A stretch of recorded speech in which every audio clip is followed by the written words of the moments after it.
사랑하는 형제자매 여러분, 그리고 진리의 말씀을 사모하는 모든 분들께 주님의 이름으로 문안드립니다.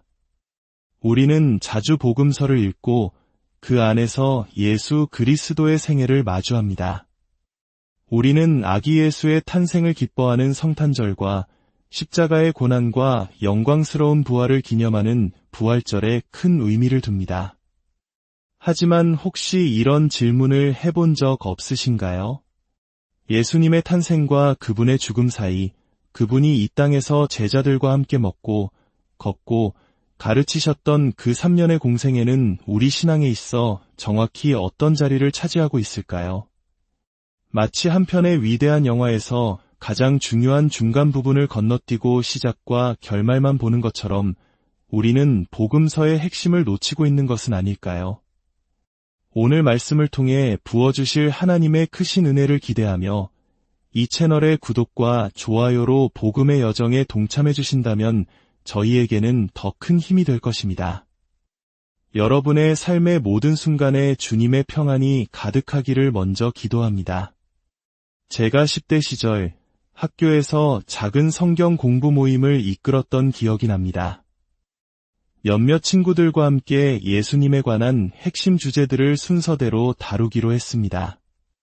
목록을 만드는 것은 어렵지 않았습니다. 예수님은 왜 태어나셨는가? 예수님은 왜 사셨는가? 예수님은 왜 죽으셨는가? 왜 부활하셨고 또 왜 다시 오시는가? 아주 훌륭한 계획처럼 보였습니다. 그런데 제가 맡게 된 주제는 예수님은 왜 사셨는가? 였습니다. 그 순간 저는 15살 남짓한 어린 나이에도 불구하고 큰 혼란에 빠졌습니다. 예수님의 탄생에 대해서는 이야기할 것이 많았습니다. 성육신의 신비, 아름다운 성탄 이야기들이 있었죠. 예수님의 죽음에 대해서는 더더욱 할 말이 많았습니다. 인류의 죄를 대속하신 십자가의 깊은 의미가 있었으니까요. 부활과 승천, 재림도 마찬가지였습니다. 하지만 예수님의 삶 자체에 대해서는 무엇을 말해야 할지 막막했습니다. 그분의 가르침과 기적들, 그 중간에 있었던 그 모든 일들은 단지 십자가라는 최종 목적지로 가기 위한 과정에 불과했을까요? 안타깝게도 저는 그날 제가 무슨 말을 했는지 전혀 기억하지 못합니다. 하지만 그 질문만큼은 수십 년이 지난 지금까지도 제 마음속에 깊이 남아 있습니다. 이러한 공백은 우리가 매주 암송하는 사도신경에서도 발견됩니다. 우리는 신앙의 핵심을 요약한 이 신조를 굳게 믿습니다. 그러나 사도신경의 구조를 한번 살펴보십시오. 동정녀 마리아에게서 나시고 본디오 빌라도에게 고난을 받으사 십자가에 못 박혀 죽으시고 만약 마태, 마가, 누가, 요한이 그 자리에 있었다면 이렇게 외치지 않았을까요? 잠깐만요. 그 중간에 있었던 그 수많은 이야기들은 다 어디로 갔나요? 우리가 그토록 공들여 기록한 예수님의 생애, 그분의 가르침과 비유, 수많은 기적과 사람들과의 만남은 어디에 있습니까? 이것이 바로 문제입니다. 어떤 이들에게는 예수님이 동정녀에게서 태어나 십자가에서 죽으시기만 했다면 그 중간에 아무 일도 하지 않으셨다 해도 신앙에 아무런 문제가 없는 것처럼 보입니다. 마치 복음서의 대부분이 십자가라는 위대한 결말을 위한 길고 긴 서론에 불과한 것처럼 취급되곤 합니다. 신학적으로는 예수님의 성육신과 대속의 죽음에만 모든 무게를 싣고 정작 예수님께서 입에 달고 사셨던 하나님의 나라에 대해서는 침묵하는 것입니다. 반대로 어떤 이들은 정반대의 실수를 저지릅니다. 그들은 예수님의 사회개혁가적인 모습에만 집중합니다. 가난한 자를 먹이고 병든 자를 고치고 억눌린 자를 해방시킨 예수님의 삶이야말로 복음의 전부라고 말합니다. 그리고는 예수님의 신성이나 십자가의 대속적 의미는 마치 없어도 되는 것처럼 여기곤 합니다. 심지어 그렇게 훌륭한 분이 너무 일찍 돌아가셔서 안타깝다고 말하기까지 합니다. 이는 마치 위대한 사회운동가가 안타까운 사고로 경력을 마감한 것처럼 예수님의 죽음을 격화시키는 더 심각한 오류입니다. 그렇다면 우리는 어떻게 복음서를 읽어야 할까요? 어떻게 이 양극단의 오류를 피하고 복음서가 진정으로 말하고자 하는 이야기를 온전히 들을 수 있을까요? 저는 오늘 4개의 스피커를 가진 입체 음향 시스템을 비유로 들어 설명하고 싶습니다. 완벽한 소리를 경험하기 위해서는 각 스피커의 볼륨을 세심하게 조절해야 합니다. 어떤 스피커는 소리가 너무 작아 키워야 하고 어떤 스피커는 너무 커서 다른 소리를 왜곡시키기 때문에 줄여야 합니다. 우리가 복음서를 읽을 때도 마찬가지입니다. 4가지 핵심적인 이야기의 균형을 맞출 때 비로소 우리는 복음의 풍성하고 입체적인 소리를 들을 수 있습니다. 첫 번째 스피커는 우리가 그동안 거의 꺼두다시피 했던 것입니다. 바로 예수님의 이야기는 이스라엘 역사의 정점이라는 사실입니다. 많은 경우 우리는 예수님의 이야기를 구약 성경과 분리된 완전히 새로운 이야기로 생각합니다. 구약은 단지 예수님에 대한 몇 가지 예언을 담고 있는 배경 정도로만 여기죠. 그러나 복음서 저자들은 그렇게 생각하지 않았습니다. 마태복음 1장을 보십시오. 아브라함부터 다윗을 거쳐 바벨론 포로기를 지나 예수님께로 이어지는 장대한 족보로 시작합니다. 이는 예수님의 이야기가 어느 날 갑자기 하늘에서 뚝 떨어진 것이 아니라 수천 년에 걸친 이스라엘의 언약과 실패, 기다림과 소망이라는 거대한 서사의 클라이맥스임을 선포하는 것입니다. 마치 오랜 세월을 거쳐 흘러온 강물이 마침내 바다에 도달하는 것처럼 이스라엘의 모든 역사가 예수님 안에서 그 목적지를 찾은 것입니다. 이 스피커의 볼륨을 높여야 합니다. 우리는 예수님을 이스라엘의 역사 속에서 그들의 메시아를 향한 오랜 기다림 속에서 이해해야 합니다. 두 번째 스피커는 반대로 우리가 볼륨을 너무 크게 틀어 소리가 왜곡되어 버린 것입니다. 그것은 예수님의 이야기는 곧 하나님의 이야기라는 점입니다. 물론 이것은 절대적인 진리입니다. 복음서는 예수님을 하나님의 아들, 즉 하나님 자신으로 증언합니다. 마가복음은 이사야서와 말라기서를 인용하며 이스라엘의 하나님께서 마침내 친히 당신의 백성에게 돌아오시는 사건으로 예수님의 등장을 묘사합니다. 그러나 문제는 우리가 가진 하나님에 대한 개념이 종종 왜곡되어 있다는 것입니다.